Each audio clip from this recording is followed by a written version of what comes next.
صرف اور صرف سمجھنا ہے۔ جماعت کا معنی کیا ہے؟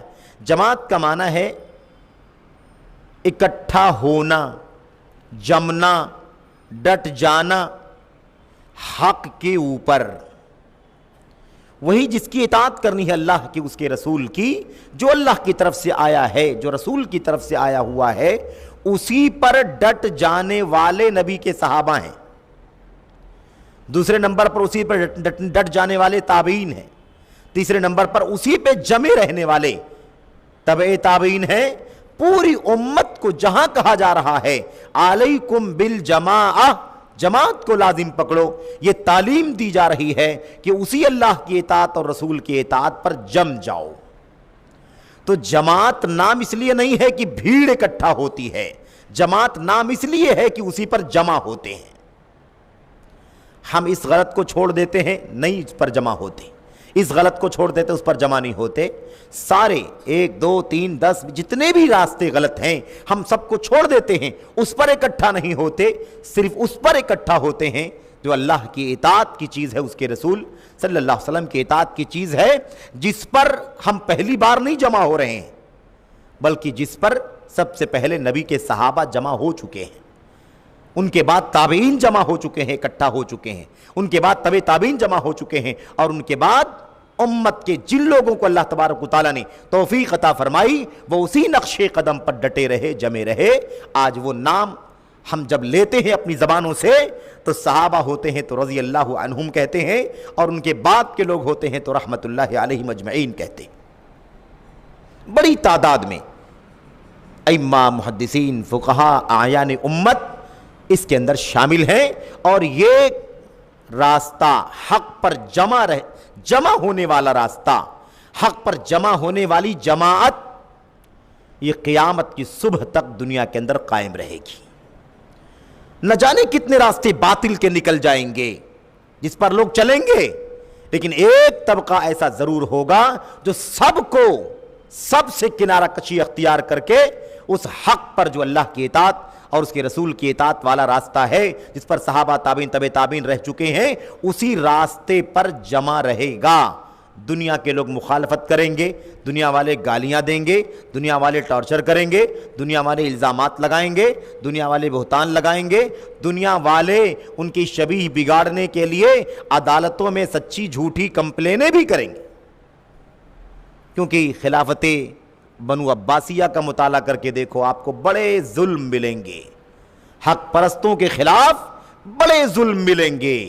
حضرت امام احمد بن حنبل کی تاریخ ہمارے سامنے، حضرت امام ابو حنیفہ، حضرت امام بخاری رحمۃ اللہ علیہ کی سیرت ہمارے سامنے ہے، اور ان کے بعد کی پوری تاریخ ہمارے سامنے ہے کہ نہیں؟ امام بخاری رحمۃ اللہ علیہ امام احمد بن حنبل کی شاگرد ہیں، امام احمد بن حنبل ان کے استاذ ہیں۔ ہم جانتے ہیں خلق قرآن کے مسئلے میں دونوں کے ساتھ کیا کیا نہیں ہوا، اور پھر تسلسل کے ساتھ آگے بڑھیے تو علامہ ابن تیمیہ رحمۃ اللہ علیہ، اور آگے بڑھیے تو آپ کو ہر دور میں ایسے لوگ ملیں گے جنہیں حق پر جمے رہنے کی بنیاد پر اس وقت کی حکومتوں کے پاس جا کر کے لوگوں نے غلط باتیں پہنچائیں، اور ان کے خلاف ان پر ظلم کرنے کے لیے، انہیں سزائیں دلوانے کے لیے ان کے خلاف بہت ساری ایسی باتیں کہی گئیں جس سے وہ بری تھے، الزامات لگائے گئے، بہتان لگائے گئے۔ آپ اس چیز کو اللہ کے نبی محمد الرسول اللہ صلی اللہ علیہ وسلم کی اس حدیث سے اچھی طرح سے ذہن میں بٹھا لیں۔ آپ نے جہاں یہ کہا تھا نا لا تزال طائفۃ من امتی ظاہرین علی الحق، ایک طبقہ میری امت کا ہمیشہ حق پر ڈٹا رہے گا، غالب رہے گا۔ یہ کیوں بتانا پڑ رہا ہے کہ غالب رہے گا؟ یہ اس لیے بتانا پڑ رہا ہے کہ بڑی مخالفت ہوگی، ان کو مغلوب کرنے کی کوشش کی جائے گی، انہیں دبانے کچلنے کی کوشش کی جائے گی، لیکن اس کے باوجود بھی لوگ کامیاب نہیں ہوں گے، انجام کے اعتبار سے وہی غالب رہیں گے۔ دوسری بات اللہ کے نبی نے کیا فرمایا تھا؟ لا یضرہم من خذلہم، جو ان کو بے سہارا چھوڑ دیں گے، نیگلیکٹ کر دیں گے، الگ تھلگ کر دیں گے، کوئی مطلب نہیں، بائیکاٹ کر دیں گے، یہ انہیں بائیکاٹ کرنے والے انہیں کوئی نقصان تکلیف نہیں پہنچا سکیں گے۔ ولا من خالفہم، ان کی مخالفت کرنے والے بھی ان کو کوئی نقصان نہیں پہنچا سکیں گے۔ کیا مطلب ہے؟ انہیں بے سہارا چھوڑا جائے گا، انہیں نیگلیکٹ کیا جائے گا، انہیں الگ تھلگ ثابت کیا جائے گا، یہ ہوگا ان کے ساتھ میں۔ یہ پیشین گوئی نبی کریم صلی اللہ علیہ وسلم کی ہے، اور ہر دور میں ہم اس کی مثالیں دیکھ رہے ہیں اور دیکھتے رہیں گے قیامت تک، اور یہ سلسلہ بڑھے گا، یہ سلسلہ بڑھے گا۔ جس طرح سے حالات نازک ہوں گے اس طرح سے یہ فتنہ، یہ سلسلہ اور فتنہ انگیزی بڑھتی چلی جائے گی۔ تیسرا لفظ اللہ کے نبی نے فرمایا وَلَا مَن نَاوَاهُمْ، اور ان سے دشمنی اور عداوت رکھنے والے بھی انہیں کوئی تکلیف نہیں پہنچا سکیں گے، انہیں کوئی نقصان پہنچا لے جائیں، کامیاب ہو جائیں فائنل انجام کے اعتبار سے، ایسا نہیں کر پائیں گے۔ وقتی طور پر تکلیف ہوگی، آزمائش ہوگی، پریشانیوں کا سامنا کرنا پڑے گا، وقت کی نزاکتوں کے ساتھ اپنے آپ کو بہت کچھ جھلسانا پڑے گا، لیکن انجام کار کے اعتبار سے، فائنل کے اعتبار سے دنیا کی کوئی طاقت انہیں نقصان پہنچا لے جائے یہ نہیں ہو سکے گا۔ یہ ہے دراصل جماعت کا معنی، حق پر ڈٹے رہنا۔ اب اس سے قطع نظر کہ اس حق پر چلنے والا کوئی ایک ہے، 10 ہے، 100 ہیں، 200 ہیں، 1000 ہیں، لاکھ ہیں، اس سے کوئی لینا دینا نہیں ہے۔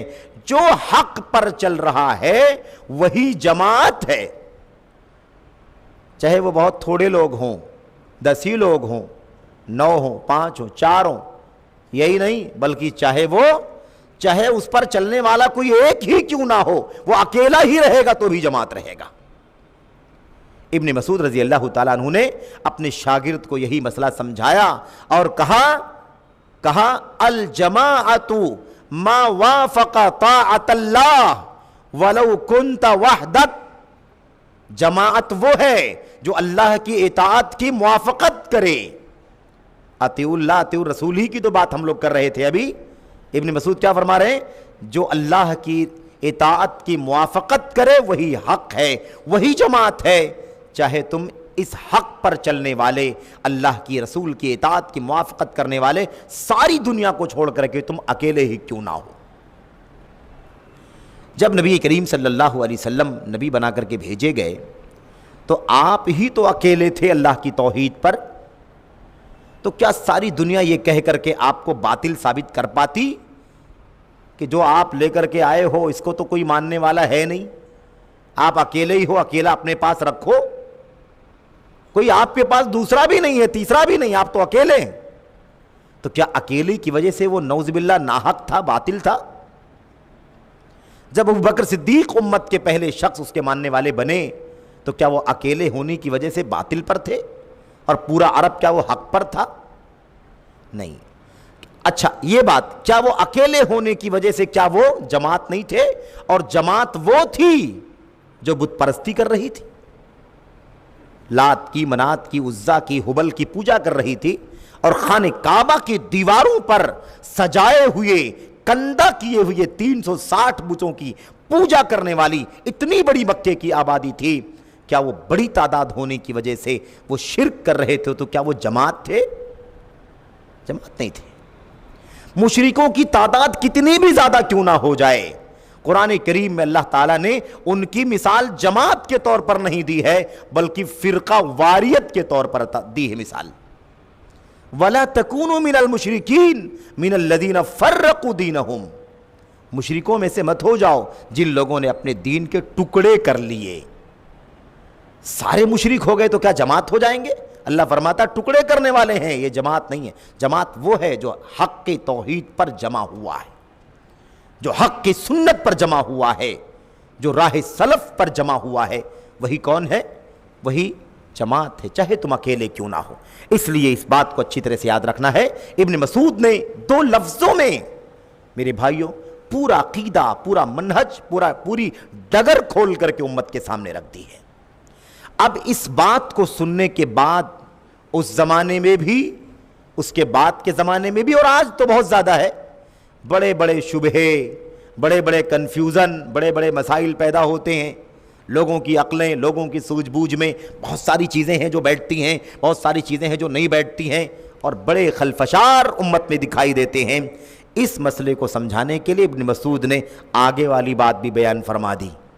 اس لیے ہم نے کہا کہ سلف امت کے اقوال پڑھیں گے تو خالص دین ہم کو ملے گا جو نبی سے، نبی کے صحابہ نے لیا تھا، اور اسی کو بعد کے لوگوں نے ان سے لیا ہے۔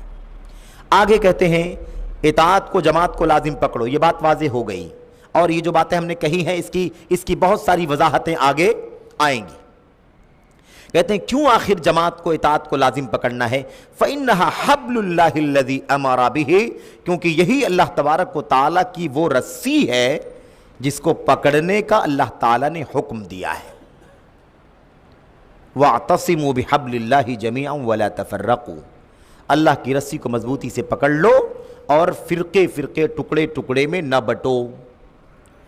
اللہ کے نبی علیہ السلام، میرے بھائیوں، ابو شریح خزائی یا شریح خزائی رضی اللہ تعالیٰ عنہ کی روایت میں ارشاد فرماتے ہیں، صحابہ کرام بیٹھے ہوئے ہیں، اللہ کے نبی علیہ السلام تشریف لائے اور آپ نے صحابہ سے کہا، اے میرے ساتھیو، الیس تشہدون اللہ الہ الا اللہ وانی رسول اللہ، کیا تم اس بات کی گواہی نہیں دیتے ہو کہ اللہ تبارک و تعالیٰ اکیلا تنہا عبادت کا مستحق ہے اور میں اللہ کا رسول ہوں؟